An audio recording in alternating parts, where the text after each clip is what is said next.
सो hi मैली गलगानीज, hope you all are doing well in your life.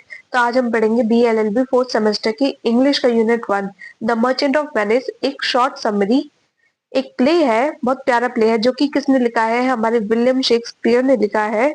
And ये play कहाँ पे होता है, वेनिस और बेलमोंट इटली की सिटी में। और इसमें क्या क्या है, इसमें कॉमेडी, रोमांस, सीरियस थीम जैसे जस्टिस और मर्सी सब कुछ है। अब इसके मेन कैरेक्टर्स कौन कौन से हैं, इसमें मेन कैरेक्टर्स है तो दोस्त होते हैं एंटोनियो और बेसेनियो। मतलब एक एंटोनियो जो होता है वो अमीर मर्चेंट होता है, बहुत अमीर होता है और अपनी दोस्त की हमेशा मदद करता रहता है बेसेनियो की।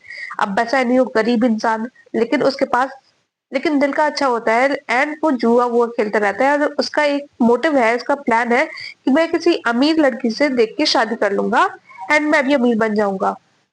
उसका ये प्लान है। अब अमीर लड़की कौन है, पोर्टिया है। पोर्टिया कहाँ की है, वो बेलमोंट की है। बेलमोंट इटली का ही शहर है, वेनिस से थोड़ा सा दूरी पे है। एंड शार्लॉक कौन होते हैं, वो एक मनी लेंडर होते हैं। और शार्लॉक की बेटी होती है जेसिका, जो कि अपने फादर को लूट के भाग जाती है अपने बॉयफ्रेंड के साथ। अपने फादर का जो पैसा है वो लूट के भाग जाती है। अब हम आते हैं समरी पे।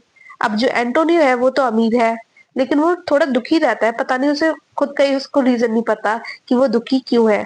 अब बेसानियो जो है वो उसका क्लोज फ्रेंड है और वो आ, वो गरीब होता है और वो चाहता है कि मैं किसी अमीर लड़की से देख के शादी कर लूं और मैं भी अमीर बन जाऊं। अब उसको क्रश रहता है पोर्टिया पे, जो कि बेलमोंट में रहती है और वो अमीर थी और वो चाहती थी कि और उसके फादर चाहते थे उसकी शादी हो जाए, लेकिन उसके फादर इस दुनिया में नहीं थे।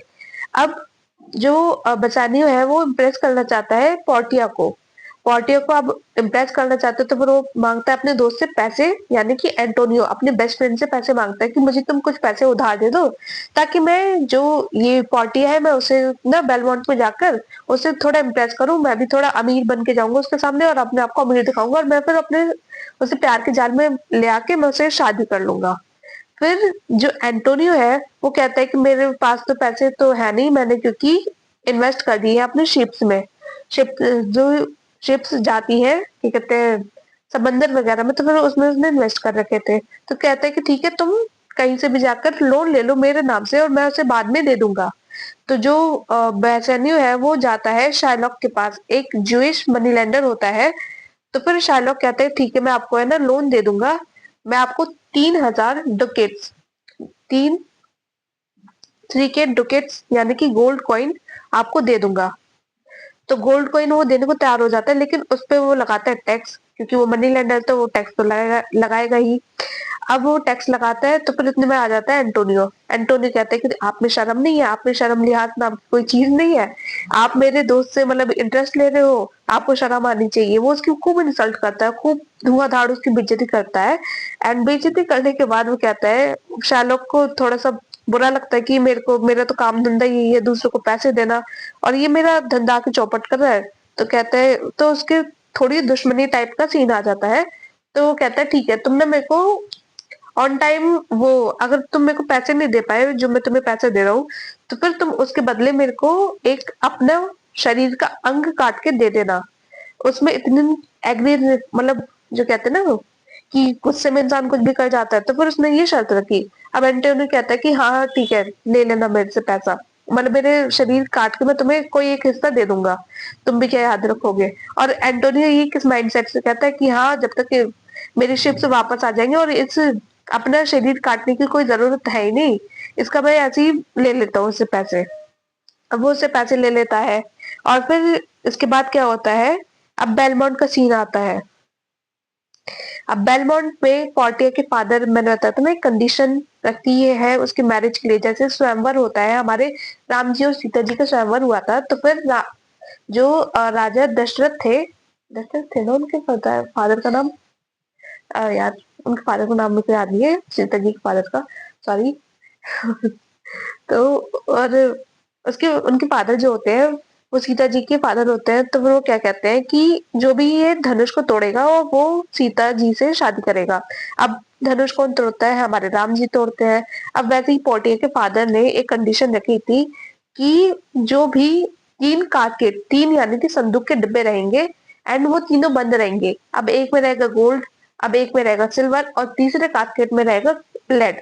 अब जो भी मेरी बेटी से शादी करना चाहता है, जो लेड जो लेड वाला कास्केट चुनेगा, यानी कि जो लेड वाला संदूक चुनेगा, तो फिर वो ही मेरी बेटी के लिए मेरा दामाद बनेगा, मेरी बेटी से वही शादी करेगा।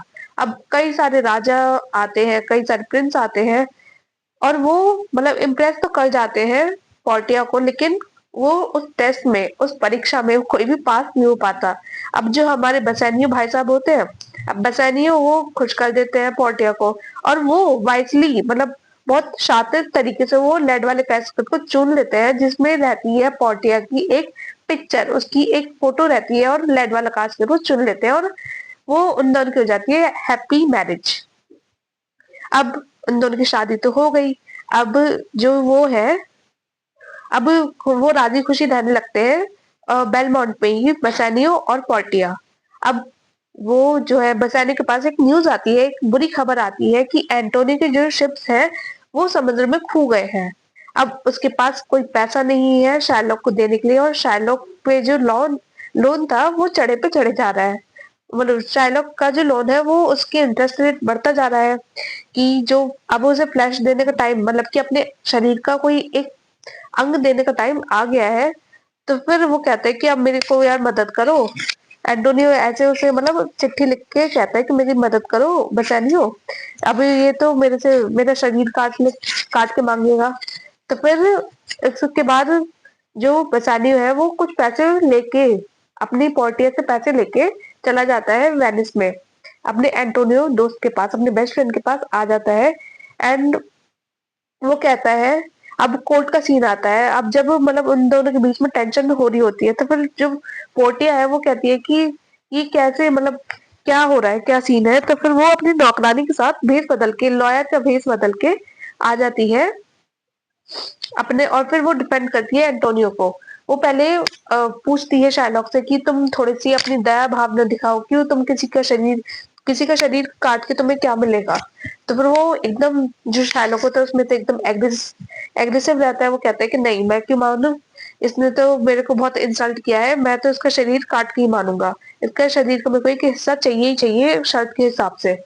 तो फिर जो पोर्टिया होती है वो अपने दिमाग खूब तेज चलाती है एंड कहती है कि ठीक है, तुम शरीर का हिस्सा ले लो, लेकिन तुम्हारी इस चीज में भी कंडीशन है।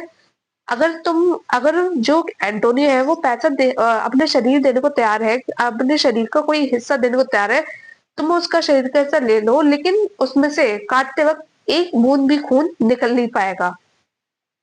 तो फिर वो कहता है कि ठीक है, अब ऐसा तो कोई है नहीं, अगर हमें कोई पिन भी लग जाए तो फिर हमें तुरंत खून निकल आता है। तो फिर वो चीज पूरी हो नहीं पाती है, और फिर एंटोनियो बच जाता है।